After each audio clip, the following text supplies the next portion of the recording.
Hey everybody, welcome to the channel. My name is Paul. This is Hey Cindy. guys. Our channel is High Seas Paul and Cindy. And if you haven't, guys, check us out on our Facebook travel page, High Seas Friends Travel. And we do book cruises and we help people with cruises. So if we can help you, please reach out to us. So we're back to back in Alaska. We did Royal last year. And we did the Carnival Luminosa this year. So we're here to give our top 5 highs and lows of the ship and our overall review. Grab a drink, sit down, get comfortable, and let's get into this, guys. Stay tuned. All right, my friends. We had such an amazing time in We Seattle. did. We did a lot more this year, and we did a lot of excursions because we wanted to bring the excursions and we want to bring our reviews and our experiences to you guys to let you know if it's really worth the money because it's a lot of money, guys, and there's nothing cheap in Alaska. No. People tell me, "Oh, I thought cruising was cheapy." No, there's No. nothing cheapy or cheap in cruising, No. guys. It's when you go to Alaska, everything's a premium. But when you go, you want to do it right. That's right. So I'm going to let Cindy get into how things started off there because we were on that inaugural cruise, We were. Cindy, and we got to meet some amazing people as far as people that follow us on Facebook. And I'll let Cindy get into the details of the corporate people that Now she we met. now we did our time was 11 a.m. but me and Paul, we have priorities, so we got there around 9:30, I think. Yes, ma'am. And we got there and it was a little bit of a confusion, of course, but of course it was the first sailing on the Carnival Luminosa out of pier number 91. But we do have to admit it was so much more organized this Yeah, year than last year. Last year we had a video about how, what a mess the terminal was it there. was. This year, in the very beginning there, it was inaugural and they didn't know where to send people for priority. But you know what? It just flowed a lot better on and off this year on the embarkation and the debarkation. And then we finally got into they let us in. I'd say they opened the gates about 10:30, I right? think so. And we were like one of the first ones to check in. And then we found a seat. When we first walked in where the priority was, they actually had it roped off because they were going to do the naming ceremony, cutting the ribbon, because we had a special person there that time. Right. It was the president of Carnival, Christine Duffy, and we were able to see her, talk to her. It was really Yeah. amazing. She's always a blast. Very Yeah. nice lady. Very nice Mm-hmm. lady. And it's kind of surprising. I brought up something that we shared on our Carnival celebration Yeah. inaugural naming ceremony, and she got a good kick out of that. So, and then she kind of remembered us a little bit there. So it was great to see her It again. Yep. was. And a lot of fun. Held it up a little bit, but everything went really smooth after the initial, once we figured out where we were supposed to be. So, getting into all that, we're going to get into the highs and lows, and We there are. was quite a bit of highs and lows, and Yes. the expectations on the Carnival Luminosa were sky high, Yes. A lot and of we're people. doing all the Costa ships that are coming out. We'll Mm-hmm. be in New York in September. We'll be out there in Long Beach when that new one hits. Frenzia. Franzia hits there in May. So the Franzia, we're going to be doing the inaugural with a lot of our high seas friends. Yes. So this one did not get the dry dock. It did not. It just got a couple things thrown out. Added. Sorry to interrupt. They actually threw a couple things in, but not a lot, like the Alchemy Bar and certain things. But there was no Guy Fieri or Blue Iguana Cantina. They didn't add any of that. So yeah, it kind of looked like it was kind of rushed and put together. yeah.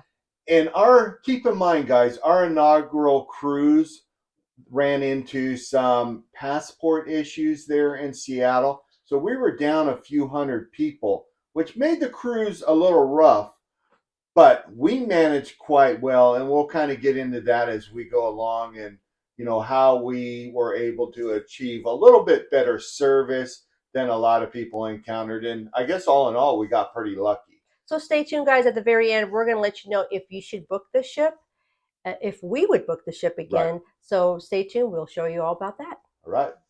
All right, guys. So let's get into the lows here.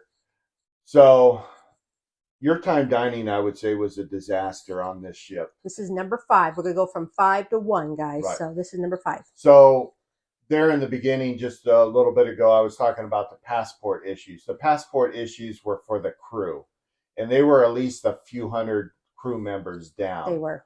So this could be a big problem with your time dining. I'm hoping as the Luminosa goes along, they fix a lot of these problems.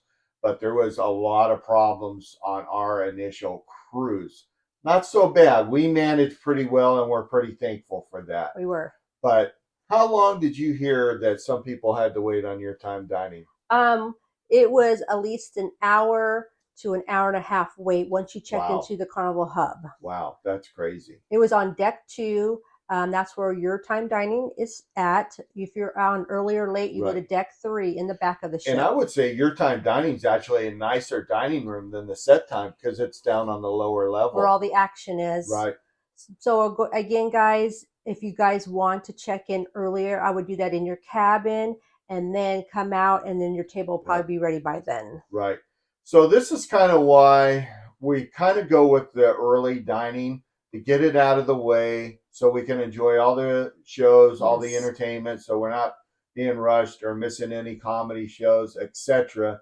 And then if I get hungry later, I can hit the deli. But I think a lot right now, everybody's doing your time dining. That's the new Right. thing on Carnival. So everybody is just trying to go in at the same time, and it's causing a lot of issues. Correct, correct. Now, a quick pro tip here is what I did with me and Cindy is we went up and we met our maitre d'. We let them know, hey, we're travel agents. We've got a group of 8 rooms here, and just made ourselves known to them and showed our gratitude for his service in Carnival. And we expressed that we didn't like our initial table, and that we brought all our cruise members on our first group cruise. They were all first-time cruisers. So we wanted to get a great seat by the window, and we were able to share that with them, and they got to share the dining every night right at the window. We took the back seats and we let everyone else enjoy it. So it's never a bad idea if you're not on your time dining to go see where your table is, meet your maitre d', let them know what your concerns are, and they're always accommodating. They are. Always he was awesome. Yes. So that's a good pro tip there. But that was the first bad low that many people experienced on the inaugural Luminosa. But I'm hoping it gets better as they go along because I'm sure they'll get that passport situation that we had on our inaugural cruise. I'm sure they'll get that sorted out. And remember, guys, if you go to brunch, the best time to go is right when they open up until probably about 10 o'clock. Between 10 and I think 10 to 12, it gets really busy. Right. Because a lot of people that going with the whole MDR, that was the other problem. One day we had to wait about an hour, but every time, we went up there and we got in pretty quick. I don't know why, but it worked out pretty well for us. But there was a lot of people complaining of an hour and a half plus wait to get checked into the C-Day brunch. And I know a lot of comments are going to be coming, well, you just go to the buffet or whatever. Of course, yeah. You can do that. But we enjoy the dining room and we enjoy it. We're not big buffet people. If you followed us before, we enjoy the service and it's our vacation. So we just want to sit back, relax, and talk to the crew, and they're very talk to the crew, talk with our guests that come along with us, and we don't want to be pushing and shoving in that buffet area. So, all right, let's move on to the next low there. We're gonna go to number 4, guys. Stay tuned. All right, so this is number 4 low here. There's not very many specialty restaurants on here. You're not going to have your Gigi's.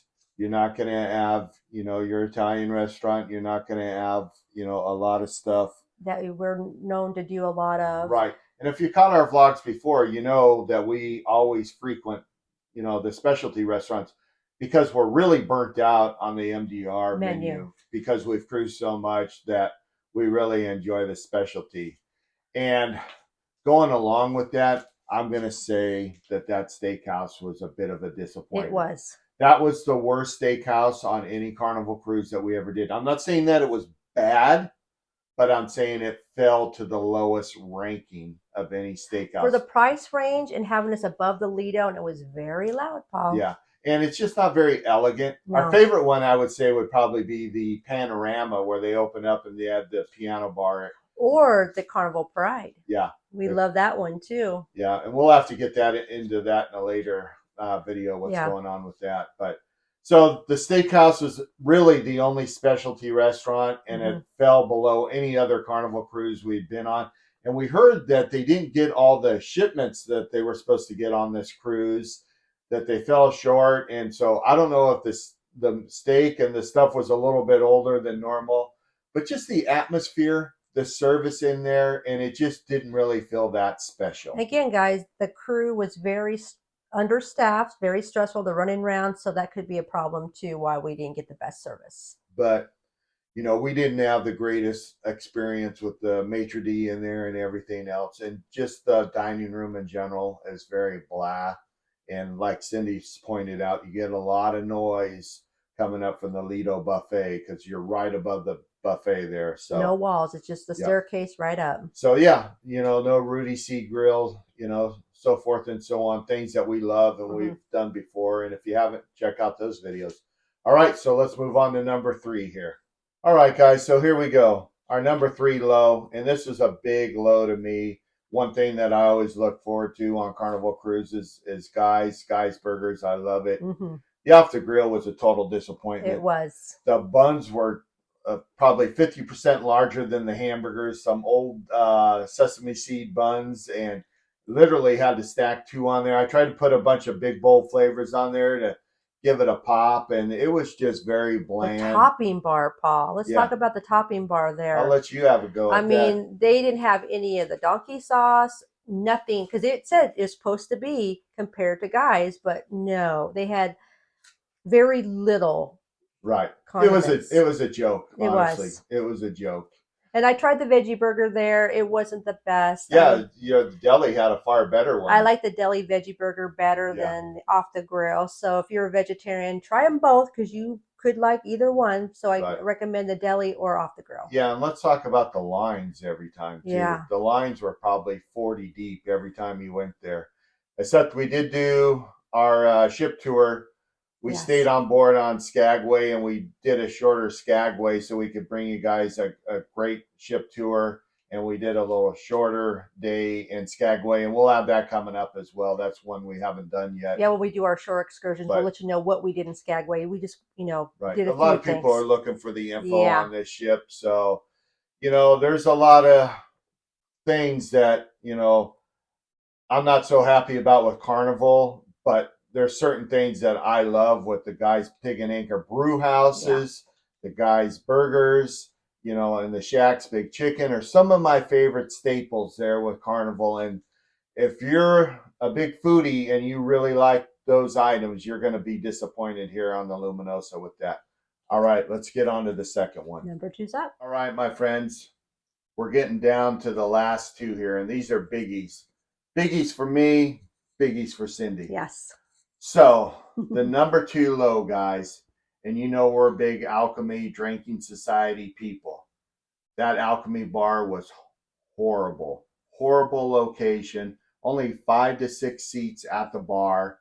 They really blew a great opportunity there. They could have and should have put it down on deck 2 where the piano bar was. They have a extremely large bar there. They've got a great stage area, and it's right next to where you go in the dining area, just like on the Pride. And it would be full. They would sell quite a bit, more drinks. It's just a beautiful area where everyone could see the entertainment at the Alchemy. The guys making the specialty drinks. You have a little stage there where they could have, entertainment before you go into dinner. Because let's face it, guys, you want to take that awesome Alchemy drink right into dinner with you. You do. And it's up on the 3rd deck, kind of away from everything. Yeah. And they've just got that one little area, a couple seats behind, and everything else is way down the hall. I don't know who thought about that, but obviously it wasn't somebody that frequents the Alchemy Bar. Because on deck 2, they had great seating by the window, lots of room, open space. You got the acoustic guitar playing. That bar on deck 2 was always empty. Nobody really went there. Yeah, like I said, they're not our normal Carney cruisers. Yeah. Because, us that frequent the Alchemy and the Drinking Society there, we know where it should be. And it should have been down on deck 2 by the restaurant there. horrible location. And did you always notice it never was busy? Never. Never busy. You could walk up there anytime. I couldn't find a bar. I can find a bartender there. It was low energy, guys. Yeah. Low energy. It was no bueno. So stay tuned, guys. We got the number one coming up next. Yep, and you can tell this one hit home on me. All right, we'll see you on number one. All right, my friends, let's get into the number one low. This has been the biggest complaint on this ship from Australia to America. Yeah. And the flow of the Lido Deck is a complete disaster. It is. It is horrible. Yeah. Horrible. So many lines going zigzagging. You couldn't find a way. You had to go through the seating area to get past the lines for the food. Whatever you do not go up there on embarkation day. Crazy. It is wall-to-wall people. You'll literally have to fight through people to get through from one end to the other. Yeah. Avoid that area at all costs on embarkation day. And the lines were crazy. They were mismatched. And then the deli and the pizza were the slowest lines I've ever seen in my life. And what's weird is they would have, in the deli, they would have all the sandwiches pre-made, which we'll show you there. Mm-hmm. And if you asked for something special, it was a big deal. Yeah. So and we avoided, after embarkation day, we completely avoided that area. So we don't really know how the rest of the cruise that flowed, but kind of went around there a couple times around breakfast and lunch, and I was like, oh no, this is horrible. I ran away from there. So, and what else? The other thing we didn't enjoy at the buffet, Paul? The worst concept I've ever seen is the ice machines were completely broken. So they just had these plastic buckets. As we'll show you here. With the first day on embarkation day, it was like floating water with the scooper just in it, which totally ruined it the first day. It seemed like as the ship progressed on the cruise there, they were able to keep the ice and the scooper, kind of separated. But no hand sanitizer right now. No hand sanitizer, nothing. No. So if there's any, stomach bugs going around or colds or whatever, and you got to have bourbon to kill the bacteria in that ice. And if you don't have bourbon handy. Well, do what I did. I just went up to the bar and just asked for a cup of ice is what I did. Right. That was what we did. That was our solution instead of dealing with that, and instead of going up to that disaster Lido Deck up there, we just went to the bar every time and asked for a cup of ice. And they were very accommodating on that, which we appreciate. And, and we heard, complaints about that from Australia. So yes, we kind of knew it was coming, but I did not think it was going to be that bad. No. I was completely shocked. So, and every station in the buffet is the same. So it doesn't matter if you go over here. Every station's the same, except they have the salad or breakfast things like cereals. But every hot station, they would serve it to you as cafeteria style. So it doesn't matter where you would go. Yeah, and I would say that I'm not going to blame it on the staff shortages due to the passports there, because I saw 2-3 people on the deli, and a lot of times we've been on cruise ships with one guy working, and it was extremely slow, disorganized, and really, unless it was off hours, I didn't really want to go up there at all. So that was a total disappointment, guys. So that's our number one low. That's our number one low. Avoid that area, especially on embarkation days. So let's get into some positive things here. And Paul, what are you drinking today? Yeah, Paul, what are you drinking today? So we got some New Belgium Mountain Time Premium Lager. Since we're on a low, I'm not going to recommend this. I did pick up a New Belgium kind of variety pack yesterday at Costco. People are giving me a hard time about my first beer. Enjoying one of my favorite first beers is I always enjoy a Coors Light as my first beer. He does. It's clean, crisp, and it's just something I enjoy. But I took a lot of heat on that on our Alaska vlogs for it, having a Coors Light as my beer, and I should have tried Foster's, or I should have tried this or that. And guys, if you've been following our channel for a long time, I try a lot of craft beers, IPAs, Purple Haze. I do a lot of first sips on different types of beers. So it's just a beer I enjoy, and it's my vacation. And I'm not going to recommend this one, but it came with the Fat Tire, which I like, and a couple specialty IPAs. And this is all premium lager. And if you're old enough, I'm in my mid-50s here. If you remember Lucky Lager with the little puzzles on the caps, that's what that tastes like. All right, guys, stay tuned. Hang in there. We got a lot of highs coming in the positive parts of the Luminosa. That's right, guys. And I think the positives are going to outweigh the lows. I think so too. Hang in there, guys. All right, my friends, let's get into the highs on this Carnival Luminosa. And like I said, I think the highs are going to outweigh the lows. And guys, if you haven't, check us out on Facebook. I see Friends Travel on Facebook. Yeah. And we are cruise agents, travel advisors. And if we can help you book a cruise, reach out to us. highseasfriendstravel@gmail.com. And remember, guys, everybody says we're the information people. So if you watch our videos, you're going to learn something that you don't know about certain ports and about certain ships.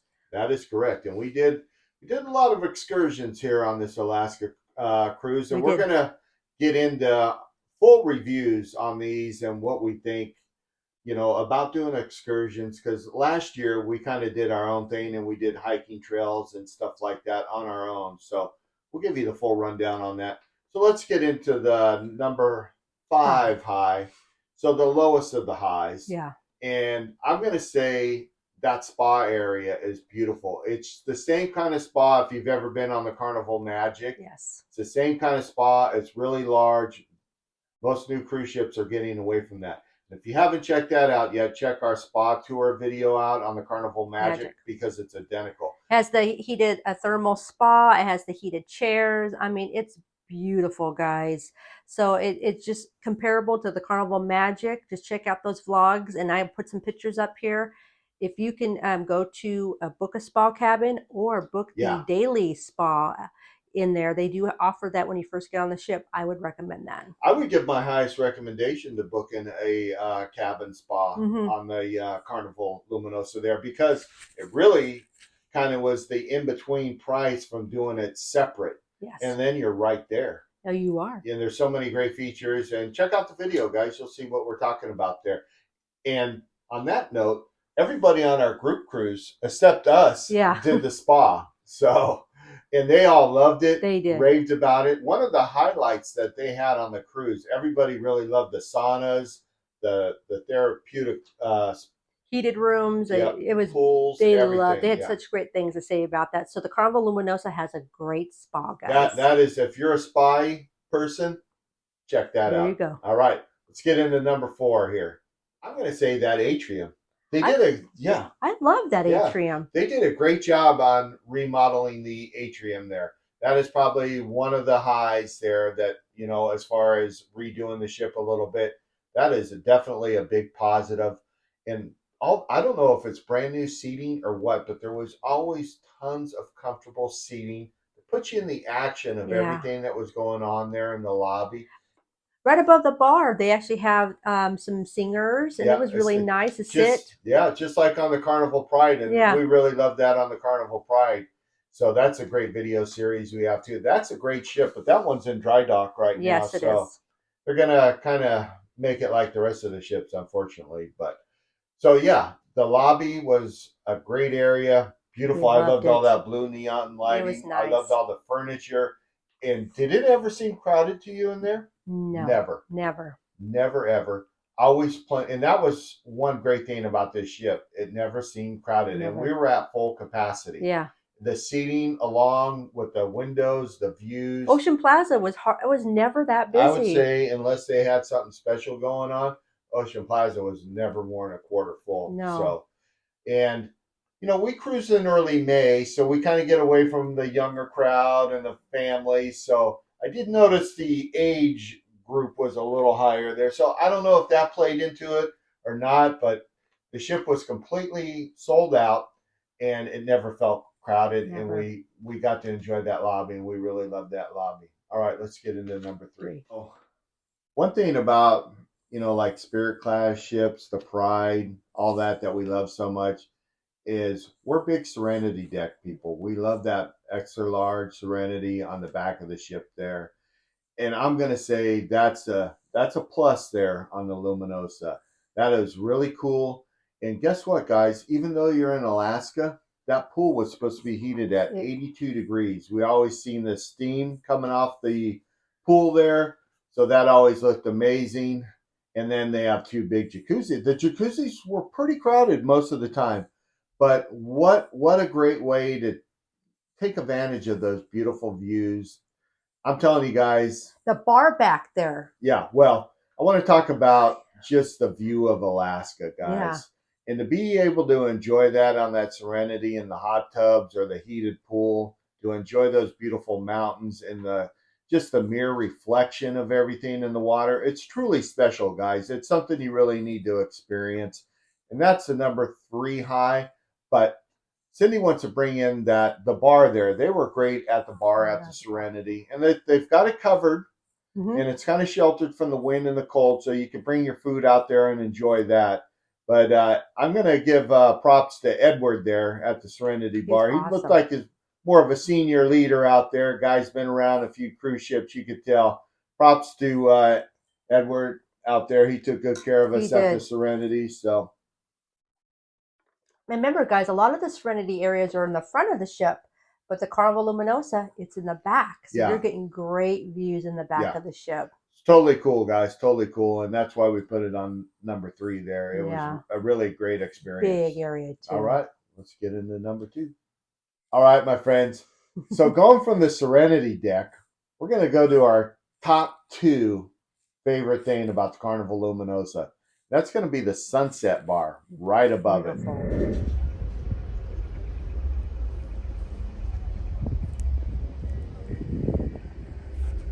So this is what cruising's all about, guys. Living the high seas life. Cheers. Boom. Hope y'all are enjoying the vlogs of the Carnival Luminosa. Really cool, great furniture, very open, gorgeous views, great service there at that bar as well. And we met a lot of our high seas friends there for drinks, cocktails, sunsets, sailways. And then that last day, we had incredible weather. We did. It was like 65, almost 70 degrees when we were cruising outside the Outer Banks of Canada, coming into Victoria there. And we were able to hang out there and enjoy some beers, some buckets of beers, and just the view. The craziest thing is, Paul, a lot of people got sunburn on their faces. Yeah, we got a little sunburn ourselves. So make sure you bring that sunblock, guys. Yeah, right. So that was cool, and we'll show you a little clip right there what it looked like in enjoying the high seas life, guys. It was really cool, and highly recommend the Sunset Bar for a sail away, meet up, or something like that. Definitely.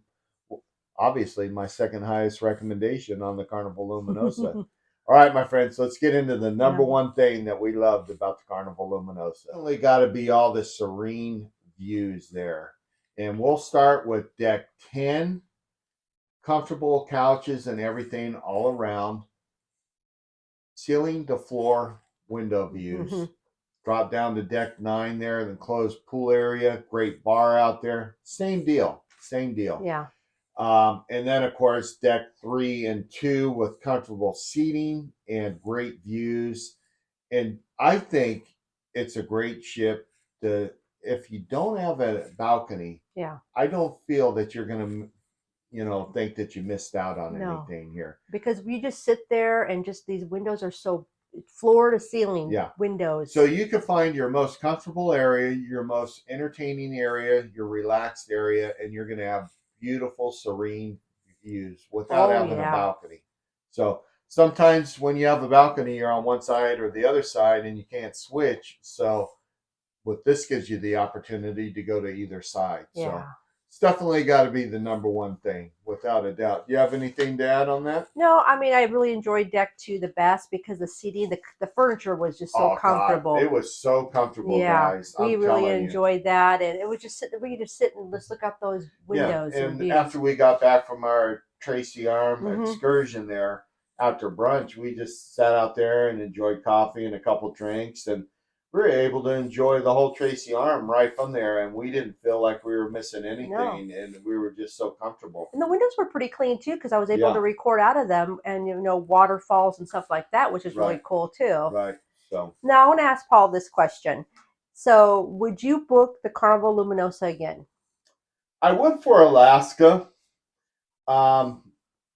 especially if I'm planning. One thing when we go to Alaska, guys, it's not our normal cruise.